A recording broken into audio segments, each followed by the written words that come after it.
નમસ્કાર, જય હિન્દ, જય ભારત. 2 દિવસ પહેલા ભારે વરસાદના કારણે ઘણી બધી જગ્યાઓ પર પાણી ભરાણા હતા. એવી જ રીતે પર્વત પાટી એટલે પર્વત ગામની પાસે આવેલા ગોડાદરા વિસ્તારમાં એક કોમર્શિયલ બિલ્ડિંગ બની રહેલ છે, જે છેલ્લા 10 વર્ષથી બંધ હાલતમાં છે.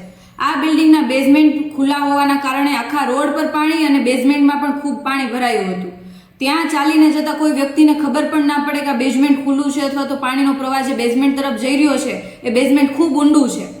આવા સમયે એક 21 વર્ષનો યુવાન પાણીમાં તણાઈને રોડ પર ચાલીને જતો હતો અને ખ્યાલ ના આવતા એ તરત પ્રવાહ વધારે હોવાના કારણે બેઝમેન્ટમાં જતો રહ્યો.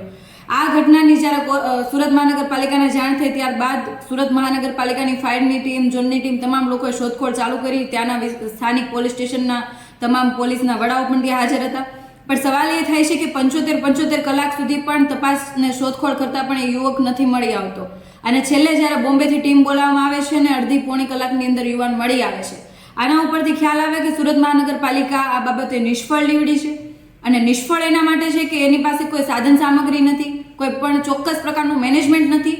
અને આવા એની સુરત મહાનગરપાલિકાની બેદરકારીની સાથે સાથે જે તે બિલ્ડરની પણ બેદરકારી કે એમની પાસે આવડું મોટું બેઝમેન્ટ હોવા છતાં એમને કેમ બેરિકેડ અથવા પતરા મારવામાં નહીં આવ્યા. આ જે બિલ્ડર છે એમના વિરુદ્ધમાં કાયદેસરની કાર્યવાહી થાય એવી અમારી માંગણી છે.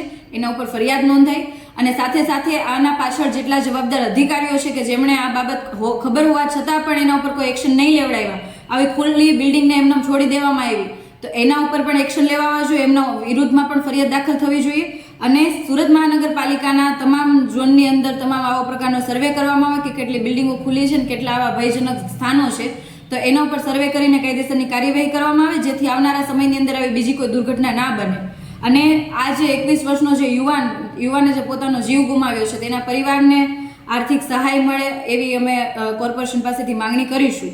અને સાથે સાથે બસ એટલી જ આશા અને અપેક્ષા રાખીએ કે આ જે મૃત્યુ પામ્યો છે યુવાનને અને એની સાથે સાથે એમના પરિવારને ન્યાય મળે, એના માટે બિલ્ડર ઉપર ફરિયાદ થાય અને સાથે સાથે અધિકારીઓ ઉપર પણ ફરિયાદ નોંધાય.